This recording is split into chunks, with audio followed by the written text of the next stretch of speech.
Partagez vos observations avec Benoît Dutrisac par courriel. dutrisac@commercialcube.radio. When I roll into the when I stroll into the when I bounce into the Je pense que c'est le thème du congrès des conservateurs qui a lieu présentement jusqu'à demain à Québec. Avec nous, Christian Bourque, qui est vice-président de la firme Léger. Monsieur Bourque, bonjour.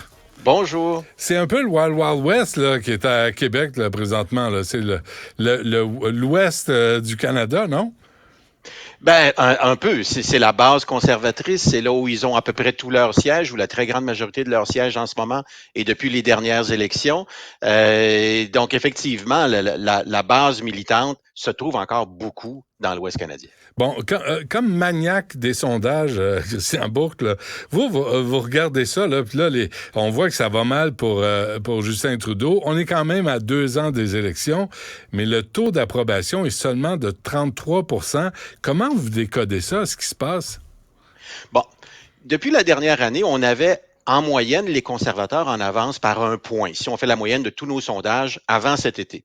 Donc, 1 point d'avance pour les conservateurs, c'est une victoire libérale à cause de la concentration, encore une fois, de leur vote dans l'Ouest canadien. Donc, jusque-là, tout allait, somme toute, relativement bien pour le gouvernement Trudeau. Puis on se disait, est-ce que c'est encore Teflon Trudeau, en ce sens où l'intervention chinoise dans les élections semble pas lui faire mal? Il y avait un paquet de dossiers où on se disait, comment ça que ça fait pas mal à M. Trudeau. Sauf que depuis les 3 derniers mois, nos sondages, mais aussi les sondages des autres, peu importe quel est le résultat final, tout le monde voit une poussée des conservateurs depuis 3 mois. Et là, on se demande tous un peu pourquoi. Souvent, l'été en politique, il se passe pas grand-chose, donc il se passe rien dans les sondages. Là, c'est pas nécessairement vrai. On voit qu'il y a un certain mouvement. Il y a plein d'hypothèses qu'on pourrait avoir, mais la première hypothèse qui me vient en tête, si on regarde dans l'ère moderne au Canada, Monsieur Harper a duré 9 ans. Monsieur Chrétien a duré 10 ans. Monsieur Mulroney a duré 8 ans. Tu sais, cette espèce de... Est-ce que c'est tout simplement... On en a assez de Justin Trudeau, on veut passer à autre chose? Est-ce que c'est un peu... Est-ce que ça sent la fin de règne? Okay, ou est-ce qu'il y a d'autres facteurs?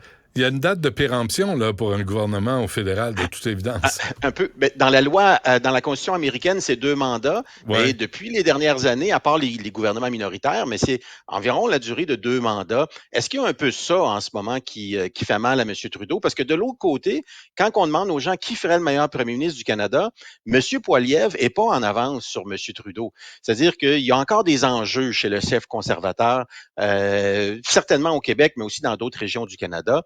Donc, c'est plus, on dirait que c'est pas que l'étoile de M. Trudeau pâlit, parce qu'elle avait déjà pâli auparavant, mais là, il y a comme plus de signal, il y a quelque chose qui se passe. Hein? Ouais. Est-ce que le Just Inflation, là, est-ce que ça a marché finalement de blâmer Justin Trudeau pour l'inflation, pour la crise du logement, pour la hausse des prix de consommation? Ben oui, effectivement. C'est-à-dire, en quelque part, c'est tellement rendu difficile à Vancouver comme à Toronto, même à Montréal, où le coût du logement a beaucoup augmenté, qu'en quelque part, on tente, où il faut trouver des coupables.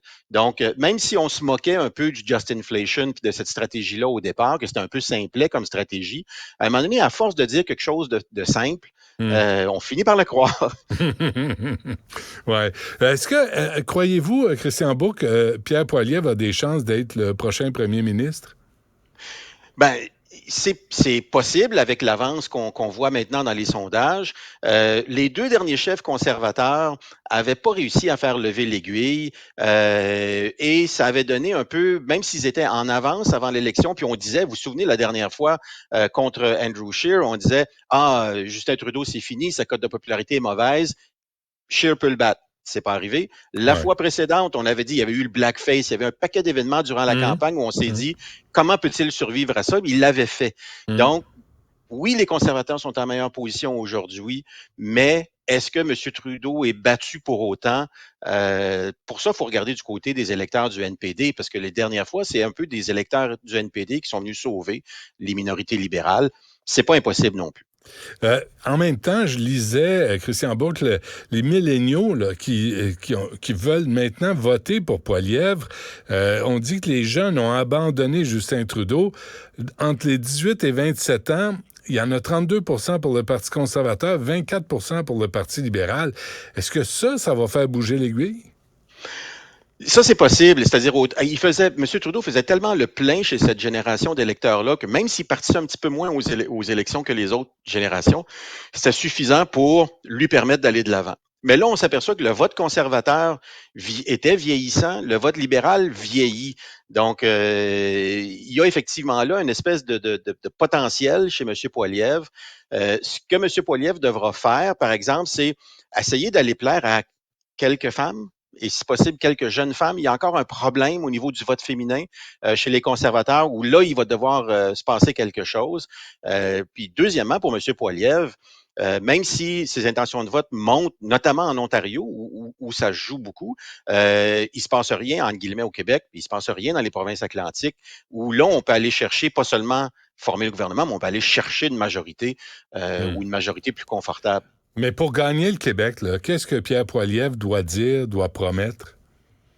Bon, il doit avoir l'air, je vais le dire, les termes ne sont peut-être pas appropriés, mais il ne doit pas avoir l'air d'un gars de droite religieuse ou sociale qu'on associait auparavant au Reform Party. Parce qu'on l'a vu, même chez des chefs un peu plus modérés chez les conservateurs, ça ne passait pas au Québec. Donc, on va entendre parler en fin de semaine, ah oui, mais il y a un député conservateur qui a salué la décision américaine dans Roe versus Wade, par exemple. On essaie de ramener le dossier de l'avortement, on essaie de ramener des dossiers où on va vouloir dépeindre M. Poilievre comme étant un épouvantail de droite religieuse ou de droite sociale. Ça, c'est sûr qu'au Québec, c'est très difficile pour les conservateurs. L'autre facteur, puis ça dépend un peu moins des conservateurs aussi, c'est tant que les gens trouvent qu'un vote pour le Bloc québécois, est un vote, entre guillemets, utile et confortable, comme ils l'ont fait au cours des 2 dernières élections, ça met un couvercle sur la marmite du potentiel conservateur assez vite parce que les conservateurs vont être populaires essentiellement dans les régions rurales du Québec, surtout dans les régions de la Beauce et la grande région de Québec.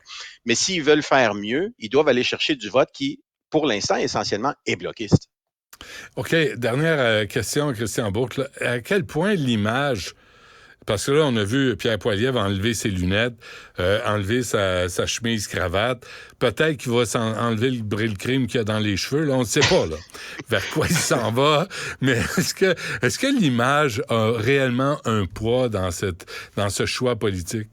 Oui, puis je vous dirais peut-être son meilleur coup de l'été, c'est la publicité où c'est sa femme québécoise d'ailleurs, qui parle dans la publicité en français de son mari, Pierre Poilievre, où là, on voit qu'il y a une tentative de se rapprocher, de se rendre un peu plus humain, de ne pas avoir l'air justement d'un épouvantail de droite, entre guillemets, parce que ça pogne pas, si vous me permettez l'expression, au Québec.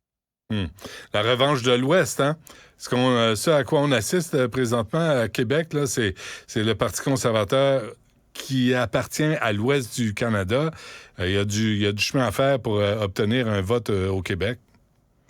Oui, mais le gouvernement va se jouer en Ontario. Puis en ce moment, ça va mieux, en tout cas, pour les conservateurs dans cette province-là. Parfait. Merci pour ces explications. Christian Bourque, vice-président de la firme Léger. À la prochaine. À la prochaine.